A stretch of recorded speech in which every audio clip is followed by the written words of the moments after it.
Since I commenced programming on the Sikh Channel recently, many people have been asking me why, after 5 years, I left Sikh Channel and moved to Akal.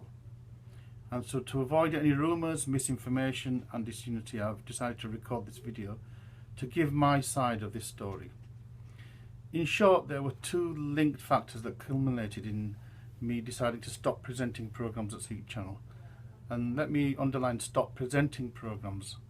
At no point have I broken my links with the Sikh Channel or my support for Sikh Channel, which is still there. Anyway, the first factor was me being suspended from Sikh Channel following the signing of a petition expressing concern about, and I quote, the radicalisation of Sikh youth in the UK and the fallout that ensued after my signing. The second factor concerned the frustration with scheduling at Sikh Channel, which was more recent. So in this short video, I'd like to try and address both of these issues, and hopefully by doing so, the viewers out there will have a much clearer sense as to why I did make the move.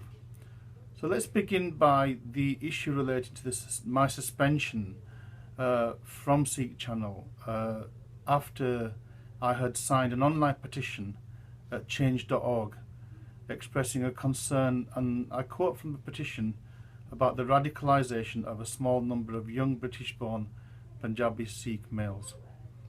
Now, just to give you some background, the petition included a letter directed at Theresa May, the British Home Secretary, in which the authors of the petition, I don't know who they were, pointed out that Sikhs are one of the most, quote, integrated, generous and peaceful communities in the UK, that, quote, Sikhs are highly dignified and hardworking, full of compassion, integrity, and that they, quote, have fought very hard for their rights to wear their sacred articles of faith, including the Kirpan and the Kara, in the UK and around the world.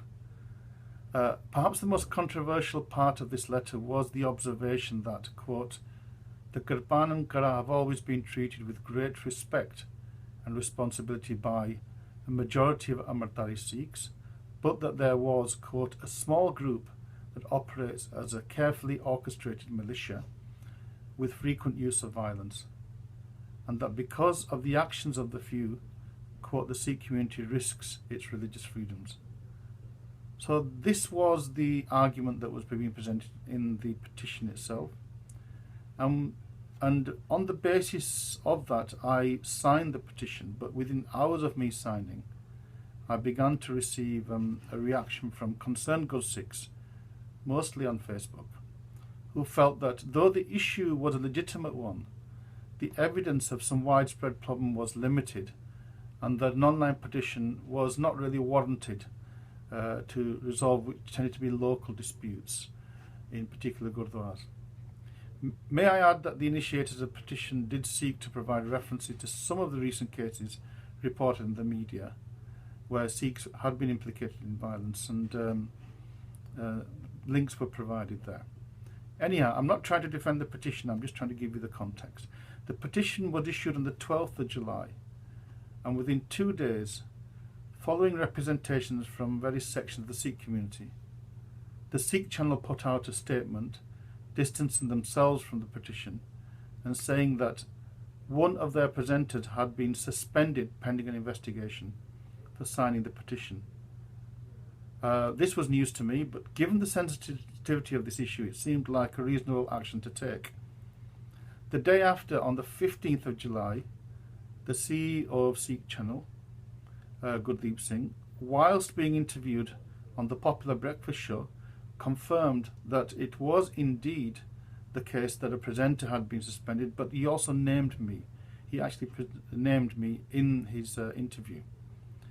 And this breaking of confidentiality completely changed the situation for me. And though Gurdeep Singh provided a very balanced account of the reasoning behind the actions taken by the Sikh Channel, it did mean that my side of the story was largely absent. I think it would have been much better if the channel had asked me on or off camera to put an account and to respond to any criticisms. And indeed, later on they did do that. And I think that was very helpful and did resolve some of the misinformation but in some senses the trigger had already been fired at that point. Anyway, coming back to when I saw the petition appear on the 12th of July, the concerns expressed seemed to resonate with many discussions that I had with good Sikhs for some time. Indeed, on more than one occasion I had been approached by prominent Sikh leaders who were expressing concerns and the need to have an open debate about the whole question of Sikh on Sikh violence. And during the 6th June demonstration commemoration at Akal Takht, many will recall a few sword-wielding Sikhs who actually attacked the Akal Takht and whose actions were beamed across the world, and this brought shame to the Sikhs on one of the most important days in our recent history. You know, condemnation of these actions were openly aired on the media, and indeed we even debated this on the Banth Time programme that we held in Sheffield around this period. So this wasn't a completely new issue, and it was of concern that there were people in Sikhi's group, in Sikhi Bana, who were practicing and committing unholy acts that were totally alien to the Sikh principles. Anyway, it became clear to me that even though there was some truths behind the motive for the petition, that it was actually not right to have a petition, that was misguided. And I'd listened to good Sikhs, and that I drew 3 conclusions why it was misguided. First, that the originators of the petition, before going public, should really have approached umbrella bodies such as the Sikh Council UK and maybe the Federation of Sikh Organisations and others who have good links with the government to try and deal with the issue that way. And that second, that the examples given by the petitioners, the people who put the petition out there, of violent incidents involving young people were rather arbitrary and random, and each had its own unique set of circumstances. And that third, that involving the Home Office in what was essentially a religious matter was naive and perhaps even a distraction, not least given that the misuse of weapons, religious or not, in threatening or violent ways is a criminal offence which is already covered by existing legislation. So I was convinced at that point that this petition, even though I'd signed it, was not a good idea. And I fully accepted that my signing was misjudged. And I put that on Facebook. And I did actually ask the people who had put the petition out to withdraw the petition. I'd like to also clarify, when I did sign the petition, I actually gave my own justification. And I'd like to just quote from that, just to make it absolutely clear what my motivation originally was for signing. I said that I support this cause. We need to recognise that for any number of reasons, extremists and racists exist in all communities, including the Sikh community. And first and foremost, that Sikhs need to develop and strengthen their own institutions and capability to identify, isolate and deal with a small but dangerous element who aggressively display weapons with impunity. We need some kind of licensing system for the possession of and use of weapons such as spears and swords. Now, it seems to me that by me mentioning this idea of licensing, that did particularly upset a few people, and so I just want to address my thinking behind that. First, let me say that I focused on the need to develop our own institutions, so at no point was I suggesting that the internal affairs of the Sikh faith should be arbitrated by some external bodies. And I would have been very happy for the Sikh Council to have taken a lead on this.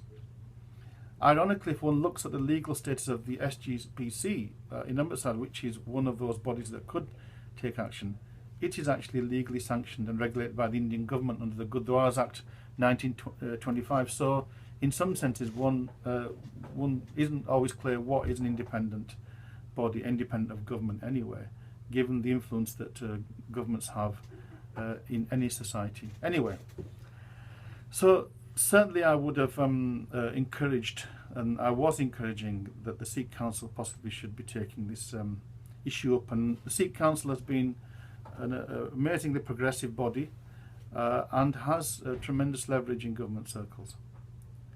And secondly, I just wanted to make it clear that I felt the problem was concerning, and I said this, a small element, perhaps even a tiny element, of mostly misguided but nonetheless dangerous individuals and groups. The reality is that within all communities, this will be the case, and it seems perfectly reasonable to point this out for our community as well.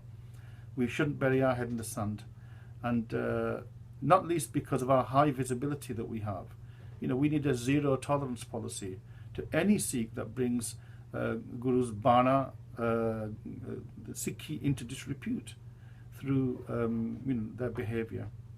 Of course, we cannot initiate a system of punishments which would themselves lead to further discrediting of our community, but we need to find ways of supporting and advising such misguided youth by offering them alternative means based on gurmat, and also talking to their parents and the leaders who should be advising them on, one of the basic principles of Sikhi is Chukar az hame hilte dargajast halala bastam basham shirdast, which is what Guru Gobind Singh Ji said in, I think, Zafarnama, is that really taking weapons direct action is the absolute last extreme resort. And in a society where we do have the rule of law, then we should be advising all our youngsters to as far as possible abide and use the rule of law, which is there for us all. And sometimes that's frustrating, but nonetheless, a society that doesn't use the rule of law is a chaotic society, an anarchistic society, and that's not a society that I would like to live in. And third, and perhaps most controversially, was this suggestion of a licensing system for swords and spears. Now, let me make it clear, I wasn't referring to the Panjgakar, never did. The petition never referred to that, although some people decided to take creative license and suggest that somehow Gurnam Singh was wanting to outlaw the Panjgakar, which was absolutely not the case and scurrilous. But let's just, actually, if we look at Sikhi and we think about the Amrit ceremony is in effect a process of licensing. We are asked by the Panj Pyare, we are interviewed by them to see whether we are in fact capable of taking on this responsibility. So it could be argued that we already have that system of licensing, and we also know that if a Sikh breaks the code, if a Sikh contravenes those principles, they can be recalled, they can be required to do peshi in front of the Panj Pyare. So this maybe the word licensing has its own connotations, but we do give permission in our Qawm for certain individuals to wear weapons, which is perfectly acceptable. But anyway, so I think again that was taken out of context. Now let me just turn to the reaction that I had in me signing the petition. It's difficult to make any judgment about the depth of concern we live in a social media culture where untruths can spread quickly, and that said, given that we live in an age of social media, we do need to find ways of managing such inconveniences. Now, based on postings directly to me on Facebook, though many good Sikhs offered strong arguments both for and against the petition, to their credit, this was in a reasoned and thoughtful way. Indeed, some of the comments have, and as already noted, made me realise that my signing of the petition was a mistake. So I'd like to thank those good Sikhs who had given me some insights. However, there were some other comments that really were not characteristic of a good Sikh. They were unreasonable, ill-informed, and occasionally aggressive. In doing so, whilst apparently seeking to defend Sikhi, in effect, these people, these individuals, their actions suggested that they had little regard for Guru, who tells us to speak with sweetness and never with bitterness. Mit bolraji, sajjan swami mera, tanmanta kiji, kadena bolle kora. One or two even doubted my commitment to the Panth, or suggested that I had some ulterior motives, and used quite hurtful words, unbefitting of any good Sikh. I felt this was wholly undeserved, And you know, certainly for those individuals, I would say, you know, please do your homework before you make any judgments about anybody. Anyway, the other thing is that just to reaffirm my commitment to the Panth, and maybe for those youngsters who maybe have a short history, just to let them know, because you know, even one or two suggested somehow by signing this petition I'd sold out to the Panth. Well, this couldn't be further from the truth. Absolutely further from the truth. I don't seek any praise. That should totally go to those who have sacrificed their lives in Punjab over the last 30 years or more. But let me just say, much of my time outside doing my kirth, and I have done my kirth in my life, has been to serve the Khalsa Panth in whatever way I've been able to. This is including organising and contributing to Gurmat camps. And just to say that, you know, I was one of those individuals that actually set up the first Gurmat camps in this country following 1984, involving Kirtan Katha debates, lectures in universities across the country, Sikh student camps. As for Shastra Vidya, because some people took this as an attack on Sikhs being allowed to wear and celebrate weapons, it couldn't be further from the truth. Actually, in the North and the Midlands, I established 4 Gatka Akhadas, and that from my own family lineage, you know, from my mother's side, I belong to a line of warriors, Nihangs. That tradition is firmly rooted in my family. So again, my love for Bana, my love for Gatka, couldn't be further from the truth. But one thing I always used to teach my students, and those students who are watching this video, former students, will know that I said that the first and most powerful enemy for a Sikh who learns martial arts, Gatka, is the enemy within, the Panchchor, Kam, Krodh, Lobh, Moh, Ahankar, the ego. And that it's really that Gatka is all about, because once you defeat the ego, then you become a saint, and then you become a true soldier. If you don't defeat the ego, then what happens is that you, in some senses, are no different to the people who would attack you. And for the issues of religious fundamentalism and extremism, I make no apologies for opposing this. You can search on Google and you will find much of my writing, much of my activism over most of my adult life has been fighting racists and fascists, whether they belong to the BNP, whether they're the EDL, National Front, religious fundamentalists, whether they're Islamic fundamentalists, Hindu fundamentalists, and yes, indeed, Sikh fundamentalists. I will continue to challenge all of those groups who advocate violence, who advocate hatred towards others, and I make no apologies for defending human rights and tackling those kinds of extremism.